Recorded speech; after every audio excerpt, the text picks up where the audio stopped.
Assalamualaikum warahmatullahi wabarakatuh. Bismillah walhamdulillah wassalatu wassalamu ala rasulillah. Bismillah ma sya'allahu kana ma lam yasha' wa lam yakun.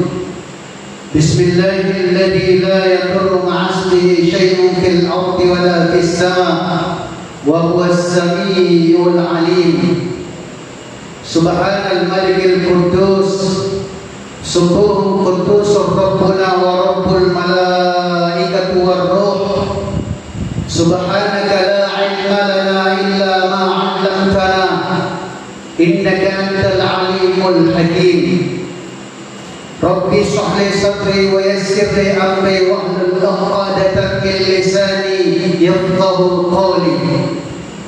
Faqad qala Allah ta'ala fi kitabihil aziz wa huwa asdaqul qailin. A'udzu billahi minasy syaithanir rajim. Wa man ahsanu qawlan mimman da'a ila Allah wa 'amila salihan wa qala innani minal muslimin.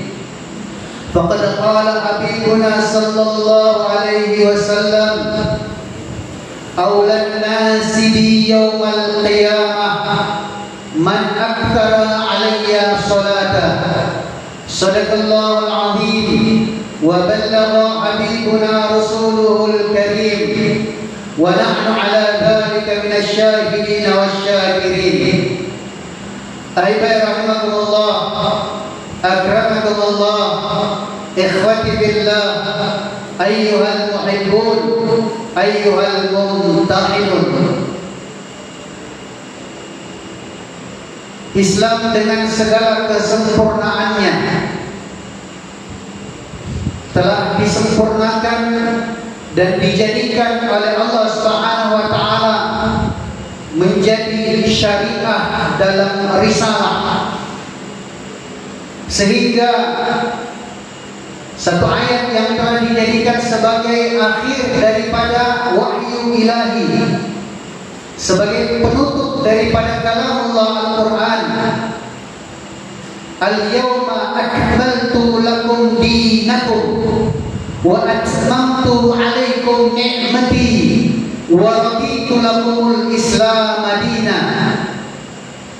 Pada hari itu, saat-saat menjelang kematian baginda Rasulullah sallallahu alaihi wasallam, Allah Subhanahu wa taala berfirman kepada Rasul, al-yawma, pada hari haji wada, haji perpisahan Rasulullah dengan para sahabat,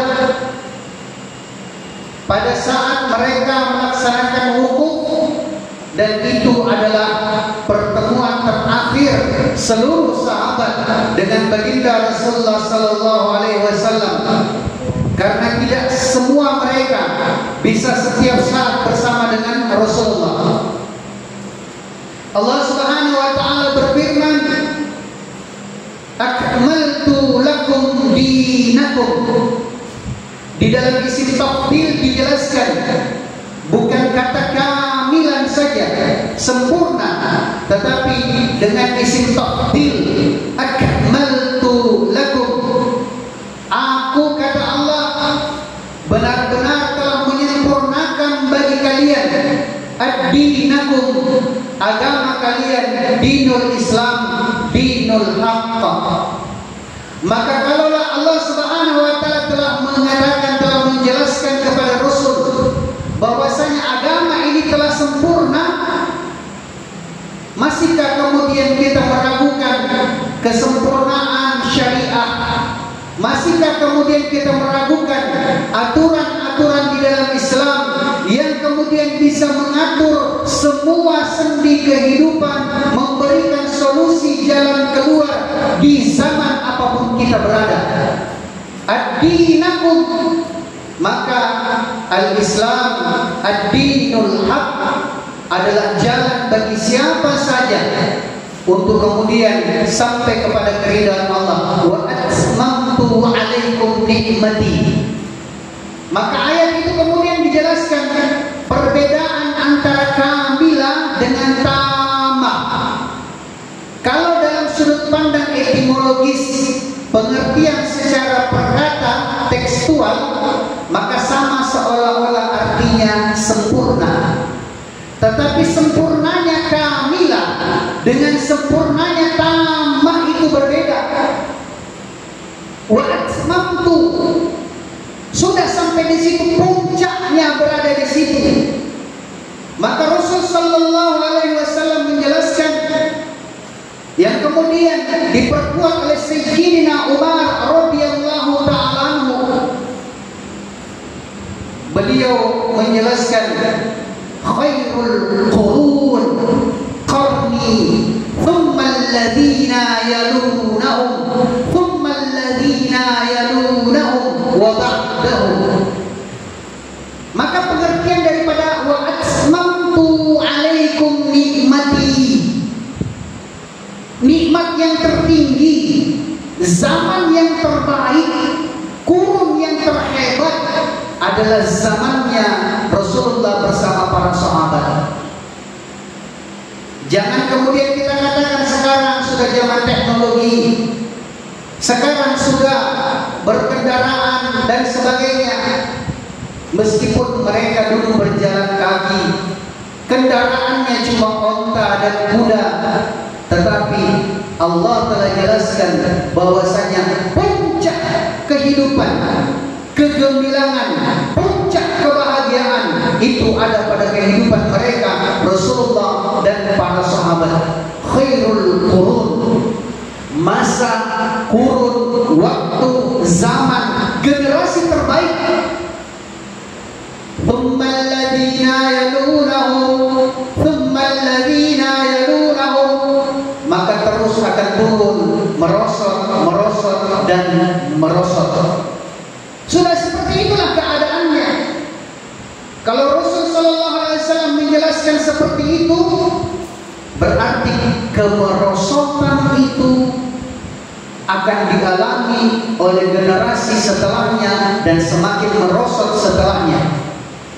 Maka jangan kita anggap zaman IT, zaman sekarang ini adalah zaman canggih. Tidak. Kami ingat masa-masa kami SMA, itu ada keluar teknologi yang pertama yang mengantarkan generasi pada zaman tahun 90-an itu dengan generasi optik namanya, generasi optik. Pertama kali keluar VCD. Ternyata dalam kajian para hukama, saat itu orang-orang sudah mulai bangga menggunakan VCD, berganti dari teknologi pita kepada plat. Tapi ternyata para hukama menjelaskan VCD itu bukan zaman canggih, bukan zaman optik, tetapi fasadan. Adalah awal mula kerusakan. Dan kerusakan itu ternyata semakin bertambah dan bertambah, dan boleh kita lihat, boleh kita rasakan saat ini. Adakah kita merasakan ini sebagai kemajuan? Kalau Amir Ustaz katakan, jangan sampai kita menganggap ini ghanimah, tetapi ternyata musibah. Yang dimuliakan Allah Subhanahu wa taala, sehebat apapun kita menjaga anak keturunan kita, dan jangan sampai kita menjadi korban. Tidak keluar kamar, tidak keluar rumah, katanya mengurung diri, katanya menjadi anak rumahan. Tapi apa yang terjadi? Dengan bebas dia bisa melanglang buana. Dengan bebas dia bisa menonton persoalan-persoalan yang tidak senonoh, yang bahkan kemudian merusakkan mereka, merusakkan daripada emosional mereka, merusakkan mereka dari dalam. Yang dimuliakan Allah Subhanahu wa taala, inikah kita katakan sebagai kemajuan? Berarti kalau zaman itu telah membuktikan kerusakan fasadan yang terjadi, betul apa yang diperbuat oleh Sayyidina Umar, semakin merosot, merosot dan merosot. Lantas adakah Islam kehilangan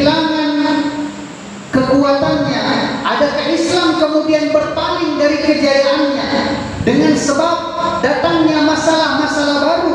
Inilah hebatnya Islam, inilah sempurnanya syariat. Maka hukum yang datang belakangan dikatakan hukum kontemporer, yang belum terjadi pada zamannya Rasul, tapi terjadi pada zaman ini. Dan orang-orang yang berada pada zaman ini, ketika kita menyelesaikan masalah dengan kekakuan, terlalu kaku kita dalam berislam, apa yang terjadi? Maka kita bisa jadi berada dalam aliran anarkis. Islam anarkis yang dia itu adalah yang tekstual, seperti apa yang tertulis, seperti apa yang tercatat, sudah seperti itu. Sementara zaman telah berubah, masalah muncul belakangan, maka dibutuhkan, sebenarnya yang dibutuhkan dalam fikih kontemporer, menyelesaikan masalah secara kontemporer adalah mengambil jalan hikmah. Kita bukan menjadi hakim datang di tengah-tengah umat membawa peruntungan, kemudian menyampaikan sesuatu yang bersifat tekstual, sementara keadaannya itu kita tidak bisa lihat dari perspektif masalah-masalah yang dulu tidak pernah terjadi. Tapi kalau kita juga terlalu longgar mengambil hukum, mengambil rujukan hukum, apa yang terjadi?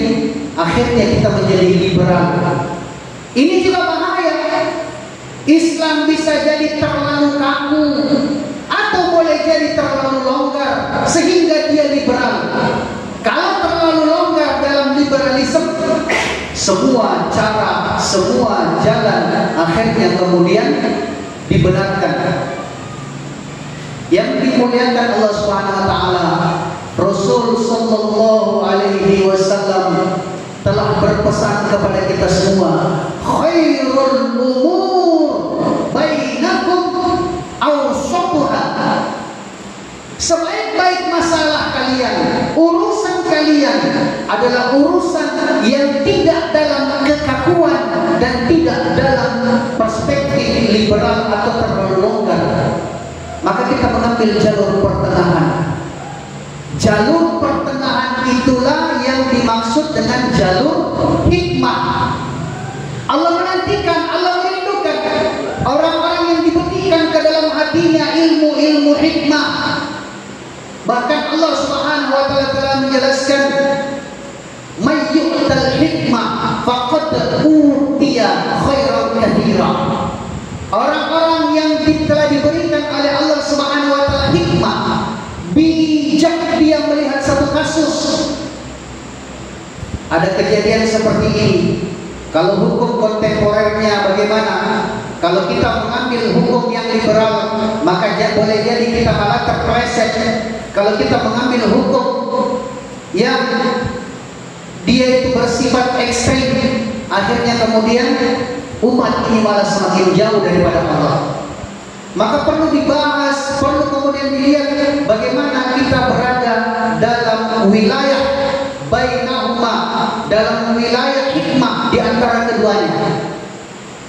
Maka melihat hukum itu, yang pertama dilihat apakah hukum, apakah keadaan dan zaman baik untuk diri kita, untuk lingkungan kita berada dalam azimah. Ini yang pertama. Yang kedua, apakah kita sudah berada dalam wilayah masyaqqah. Yang ketiga, apakah kita sudah berada dalam wilayah ad-darurah. Kalau saja keadaan ini kita tidak bisa tahu, kalau saja keadaan ini kita tidak bisa menyimpulkan kemudian melihat perspektifnya, terlalu dangkal, terlalu pagi kita membuat menjustifikasi saudara kita haram ini, itu dan sebagainya. Yang dimuliakan Allah Subhanahu wa taala, kita berikan satu simpulan yang kecil dulu. Azimah. Yang mana yang dikatakan azimah? Azimah itu adalah keadaan belum memaksa, naturalisme, keadaan masih seperti sedia kala, tidak ada perubahan yang terjadi di sekitar kita. Kemudian kita pun juga masih selesa, masih nyaman. Intinya seperti azali, baik itu kejadian, hukum dan sebagainya masih seperti azali. Maka kalau keadaan azali seperti itu, inilah yang kemudian kita kembali kepada hukum yang bersifat tekstual.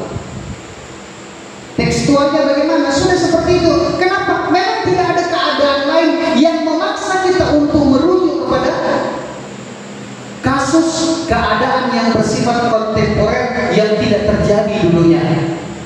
Sederhana saja. Baik itu dari hukum tata negara, terlebih lagi di dalam hukum syariah, yang namanya menjual air itu hukumnya haram. Kemudian kita katakan bagaimana ini perunda, dia kemudian menjual air PDAM. Bagaimana dengan merek-merek botolan air yang dia menjual air? Berarti kalau begitu mereka hukumnya haram? Tidak.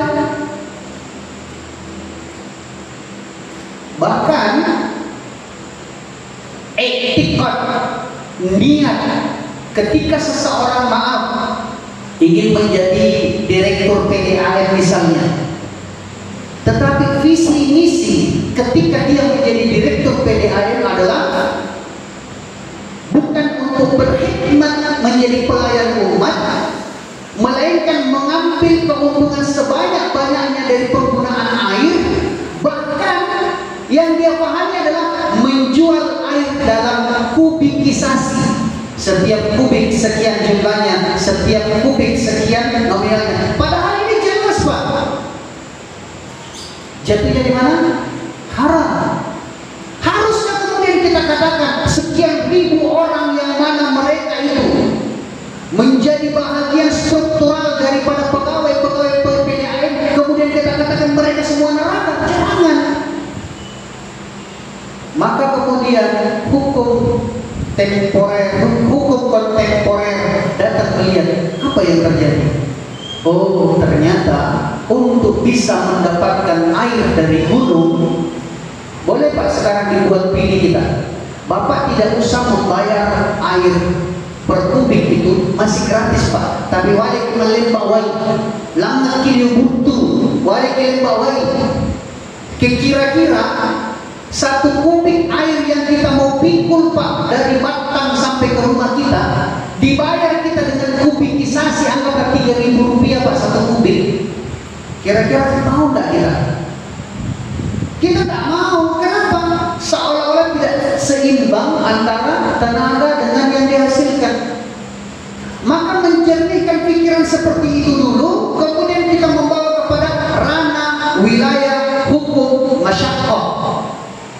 Ini dalam sesuatu kayak kepada itu, maka biarlah pemerintah membuat pipa-pipa PDAM, kemudian merekrut pekerja, tenaga ahli dan sebagainya, baik itu secara struktural dan vertikal, mereka bekerja dengan baik.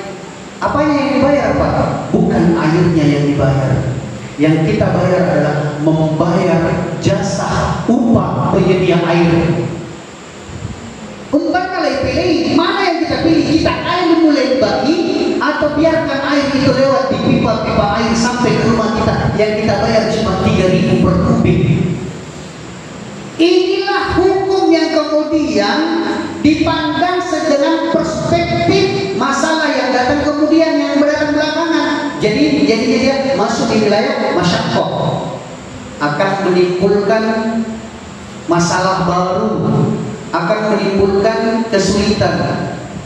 Tapi kalau zaman kita dulu, zaman tahun 80-an, apalagi 70-an Pak, kira-kira laku tuh, kira-kira akan laku Pak itu PDAM waktu kita hidup di zaman 70-an? Tidak Pak. Kenapa? Air masih jernih mengalir dari sana, tidak tercemari dan sebagainya. Bahkan air di sungai kita minum dalam keadaan di telapak tangan kita pun juga tidak meragukan. Maka perubahan zaman itu untuk mempertahankan kemurnian air, ada jasa yang harus kita bayar. Maka membayar jasa itulah yang dimaksudkan memunculkan kos, memunculkan biaya. Sehingga yang dimuliakan Allah Subhanahu wa taala, ketika masalah tadi itu sudah keluar dari kebiasaan, sudah tidak seperti azali, tidak original lagi, tidak virgin lagi, berarti masuk di dalam masyaqqah. Rasul sallallahu alaihi wasallam menjelaskan, makanya kalau kita mau membuat hukum, Pak, mencari jalur hukum, jangan langsung tanya mana hadisnya. Ini kan ekspektasi kita terlalu tinggi. Kalau modelnya piramida begini, ini dia dari garis umum, maka naik kita ke atas, malfututnya seperti apa, naik lagi makolahnya seperti apa, naik lagi asarnya seperti apa, maka tangga selanjutnya kita akan menemukan, oh hadis bekas siapa lagi. Kalau kita langsung memaksa orang untuk mencari hadis tanpa melewati anak-anak tangga itu, inilah yang kemudian sedikit-sedikit bid'ah, sedikit-sedikit haram, akhirnya semua orang masuk neraka, dia sendiri mau masuk surga. Yang dimuliakan Allah Subhanahu wa taala, kalau sudah masuk kepada wilayah masyaqqah, menimbulkan masalah baru, apa yang terjadi? Rasul menjelaskan, innallaha ta'ala yuhibbu ayyukhza bi ra'si kama yuhibbu ayyukhza bi azaili.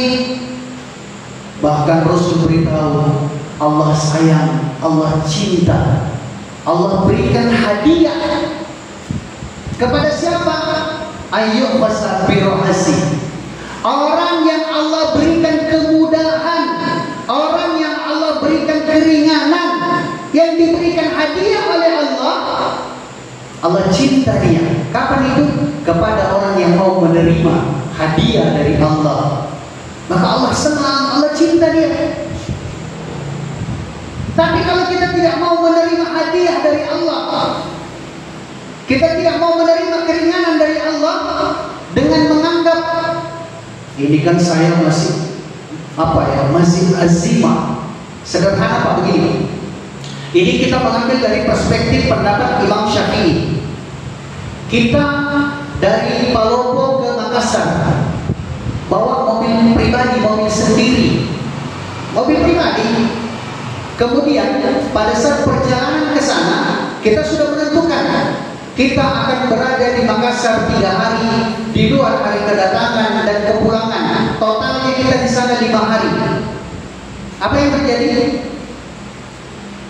Islam bukan persepsi, tetapi perspektif. Apa itu persepsi? Persepsi itu menurut saya, akal saya, perasaan saya, bukan. Perspektif itu Pak, itu tadi tanggalnya jelas. Kita dari Palopo ke Makassar, kemudian kita mengatakan ini kan kita pakai mobil pribadi, kemudian kita kan bisa atur perjalanan. Kalau tiba waktu sholat zuhur, singgah lagi sholat zuhur. Tiba waktu sholat asar, kita singgah lagi sholat asar. Mana yang lebih baik Pak? Kalau kita berada di dalam kaidah yang pantas sebagai musafir dalam waktu kapasitas untuk bisa menjamak dan mengqashar sholat, masih lebih bagus orang yang menjamak dan mengqashar sholatnya. Lebih hebat ya toh. Allah sudah ringankan kita dengan menjamak dan mengqashar sholat dengan sebab perjalanan tersebut. Kenapa? Ada masyaqqah di situ. Tapi kalau kemudian kita berpikir dengan perspektif kita, ini kan mobil-mobil pribadi, kita kan masih dalam keadaan longgar. Betul Pak. Kalau kita tidak mau menerima hadiah dari Allah saat itu, akan datang masa sulit. Dan jangan sampai ketika masa sulit itu baru kita cari mana hadiah dari Allah, mana keringanan, mana rukhsah. Padahal sudah hilang rukhsah bagi kita karena dulu kita pernah menolak daripada pendapat Imam Syafi'i.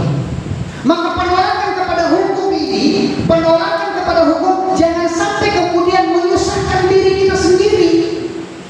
Kan begitu. Sekali lagi, kita main akal-akalan.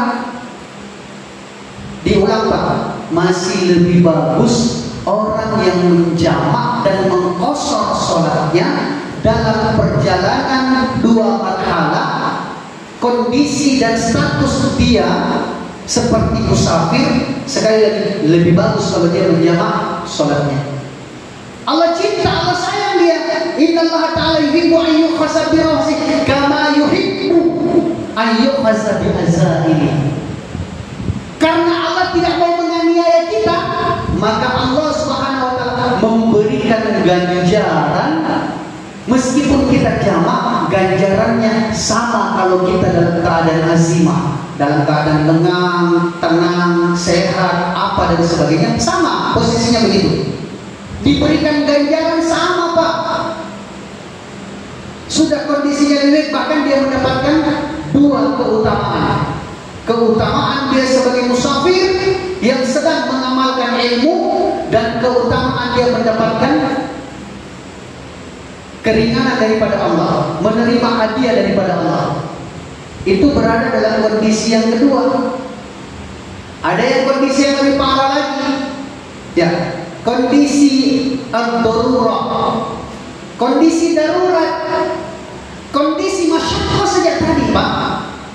Kalau kita mungkin mau berpikir secara logika, sholat zuhur yang 4 rakaat, sholat isya yang 4 rakaat, Allah berikan keringanan. Maka Imam Asy-Syafi'i menjelaskan di dalam Nihayatus Zain, boleh kemudian kita jadikan menjadi 2 rakaat saja. Kan pahalanya sama dengan orang yang melaksanakan 4 rakaat. Kalau saja sholat dengan sebab masyaqqah itu dari 4 rakaat menjadi 2 rakaat, haruskah kemudian kekakuan itu muncul dalam kehidupan kita? Haruskah kemudian kita menjadi orang yang ekstremis? Haruskah kemudian kita menjadi orang yang benar berada dalam wilayah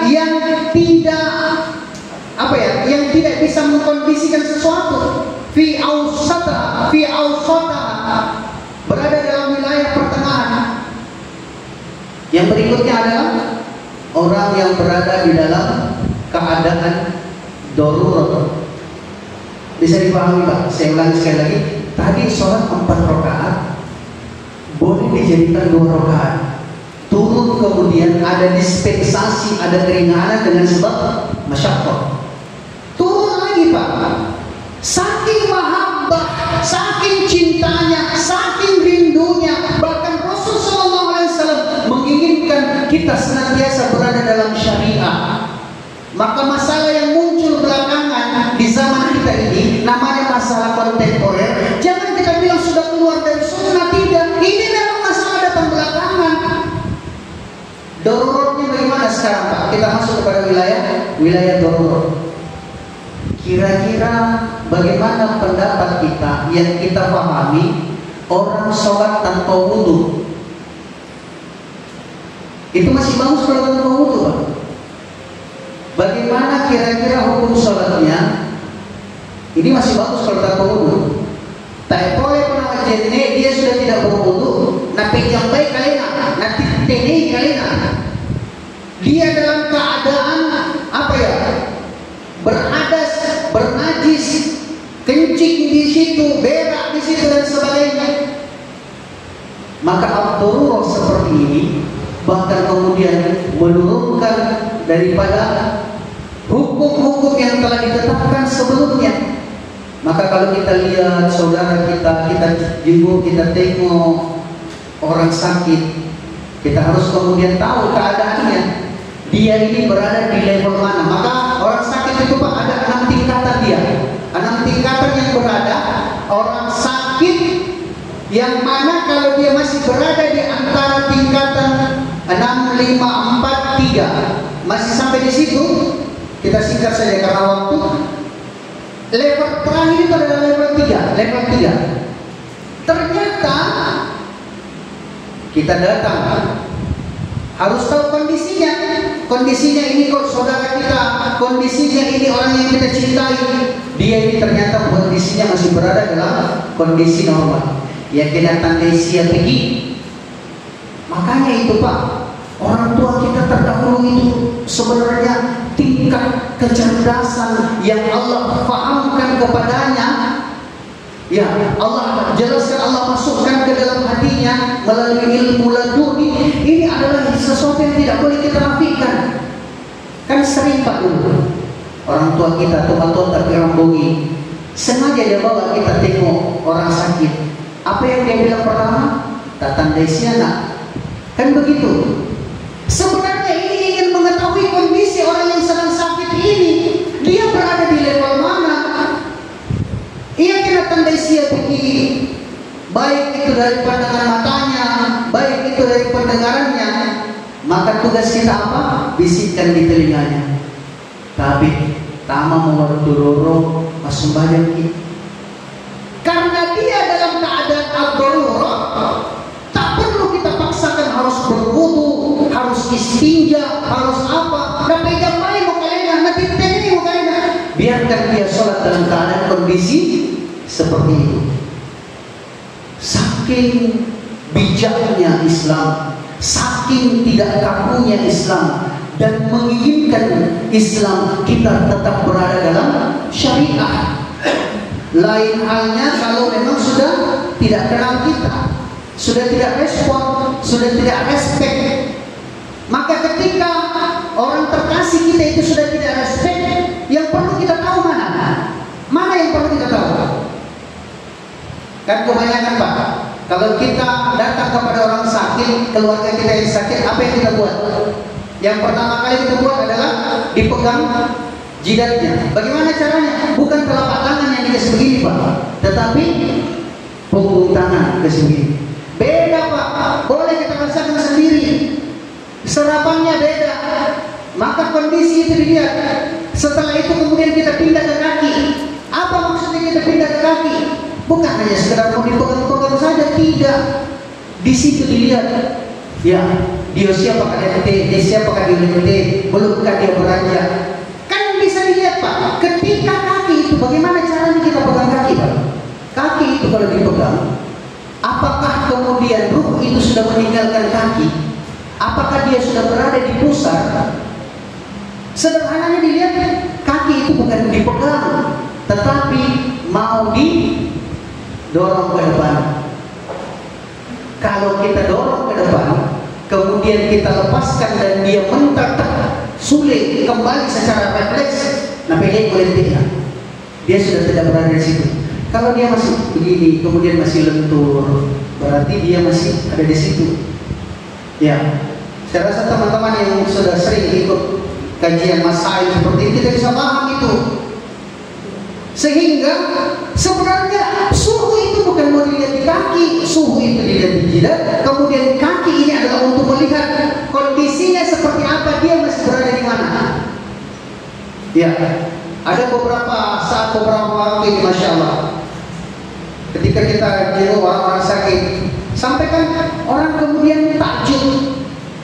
Ustaz Yasir bilang, Insya Allah belum 12 jam ke depan belum. Orang-orang bilang, baik palambi itu kata Ustaz. Bukan sekadar palambi Pak, Purana Pak Guru tahu kemudian dipraktekkan.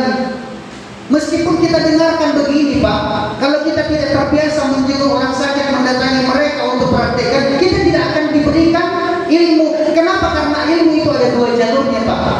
Ilmu al-ilmu bil madrasah wal ilmu billah. Ada ilmu yang bisa kita dapatkan dengan sebab kita sekolah, tetapi tidak akan kemudian menjadi hakikat ilmu kalau bukan Allah yang akan mengajarkan kita tentang hakikat ilmu. Kita kembali tadi Pak, persoalan yang sudah menjadi masyaqqah. Ya, al-masyaqqah tajlibut taisir. Makanya kaidah fikih itu, usul fikih itu dijadikan sebagai pohonnya daripada hukum. Persoalan yang berada di ranting, yaitu takke-takkena, yaitu apa ya, berada di ranting, berada di tangkai dan sebagainya. Di situ biasa orang berselisih Pak. Tapi kalau kita kembali laku gerontok, maka tidak akan ada perselisihan ila laku gerontok. Ya, diibaratkan mungkin harus kita buat kias Pak. Diibaratkan ada orang yang dia itu apa namanya, steak ya, Pak Zul ahlinya.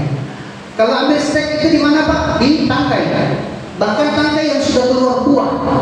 Maka yakin kita bahwasanya tangkai yang diambil di tangkai yang berbuah itu akan kemudian mengeluarkan buah yang sama dengan pohonnya, yang sama dengan garutoknya, bahkan kemudian usianya dia itu lebih pendek.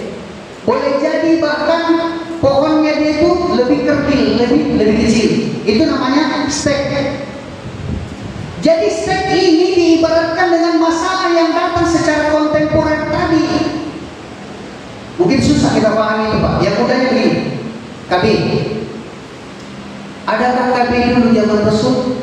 Mana hadisnya? Mana dalilnya? Kita tanya sandaran hukumnya. Kalau kita cari tentang KB Pak, itu KB muncul istilahnya belakangan. Cari itu KB tidak ada itu hadis tentang KB. Tetapi ternyata ini adalah masalah yang muncul belakangan yang dulu bukan namanya KB. Yang dimuliakan Allah Subhanahu wa taala, untuk persoalan itu maka kemudian dikembalikan lagi. Ya, fi amalihi, orang yang kemudian berada dalam wilayah itu. Wa fi'luhu, apa yang dia mau buat? Maka ditanya, kita mau KB? Iya. Maka dilihat, ya, konstruksinya, dilihat kemudian indikasinya dan sebagainya, komposisinya. Oh, ini sahih. Ya, menurut syariah ini boleh. Meskipun boleh menurut syariah Pak, tapi yang dipenawarkan majikku akhirnya sama jadinya. Anggaplah bahannya sudah benar, komposisinya sudah benar, sudah sahih, majelis ulama sudah taken, diberikan label kemudian. Tapi ditanya, tadi kenapa ibu KB? Dia bilang tidak sanggup Kak biayai anakku. Hukumnya haram Pak. Hanya persoalan niat, menganggap tidak sanggup dia membiayai anaknya. Kan setipis kulit bawang ini persoalan. Lantas kalau sudah seperti itu, apa tugas kita Pak? Harus mengomentari. Haram bagi kamu? Tidak bisa, tidak. Makanya ada jeda, ada space. Tapi kalau bisa pulang begini dulu. Ketika dia pulang, kita datangi ke rumahnya, kita berikan apa ya? Bayan sebenarnya Pak begitu penjelasan. Kita berikan bayin kepadanya, atau bahasa kita tabayyun, menjelaskan begini dan begini. Anggaplah kita konsultan sebenarnya, kita sebenarnya orang kesehatan, tapi kemudian kita turun melakukan pendekatan persuasif. Tapi kalau mungkin KB, kan ini lain kasusnya Pak, di tempat yang berbeda. Kalau mungkin KB tidak boleh orang punya niat karena dia takut tidak bisa membiayai anaknya. Kalau kita mau KB, kita luruskan niat kita adalah untuk mengatur space, ya, jarak kelahiran, sehingga kemudian bisa mencukupkan belayan kasih sayang, ya, ataupun juga masa menyusui dan sebagainya. Berikan penjelasan seperti itu. Tak paham? Manusia untuk benar? Iya, saya paham. Besok datang lagi kembali ke klinik. Dia datang ke klinik, ditanya lagi. Oke, KB, kemarin kan kita sudah jumpa, tapi hari ini dia datang tanya lagi. Kita mau KB? Iya. Apa maksud tak KB? Tanya lagi sama dia. Inilah yang dikatakan syahadah ad-dunya wal muamalah dan syahadah. Ini kita semua dibutuhkan syahadah Pak. Dibutuhkan pengakuan. Tanpa ada pengakuan, maka sesuatu itu tidak bisa ditentukan hukumnya. Di mana letaknya bedanya zina dengan sedekah? Letak zina dengan sedekah hanya di syahadah saja. Ketika kemudian kita katakan, ya, saya terima menikahi, ya, bukan terima nikahnya, ya, boleh dilihat lagi Pak, secara etimologis dan terminologis, arti yang sebenarnya itu kemana turunan-turunannya. Saya terima nikahnya. Bayangin ikut nikah itu, saya terima menikahi fulana binti fulan dengan mas kawin sekian, halan, nggak bisa dikatakan, ya, sah. Hanya persoalan berapa detik Pak, berapa detik yang lalu si fulana itu kalau kita sentuh akan menimbulkan dosa, boleh jadi zina. Dengan sebab syahadat kemudian berubah menjadi persoalan yang bahkan bernilai ibadah ketika kita sentuh dia.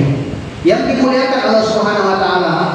Sebenarnya arah pembahasan ini tapi memang harus dibahas lebih tuntas dalam waktu yang lebih longgar lagi, dalam pembahasan yang lebih detail berkenaan dengan keadaan yang hari ini menimpa kita dalam tanda petik serangan fajar. Seperti apa itu serangan fajar? Untuk mau dibahas itu pada lebih detail, kita ikut 3 hari sama kami. Kita bahas bagaimana sandaran hukumnya, seperti apa perspektifnya dan sebagainya. Seperti tadi orang KB itu bisa jadi haram, hubungan juga sentuhan bisa jadi zina, tapi kemudian KB itu bisa jadi halal dan zina itu bisa jadi ibadah. Saya belum bisa mengarahkan kita kepada perspektif pandangan tentang tanda petik serangan fajar kalau kita tidak mau keluar 3 hari dengan kami. Ada syaratnya tuh. Kenapa Pak Sud? Sedikit. Iya. Kalau mau dibahas Pak, nanti setelah kita keluar 3 hari.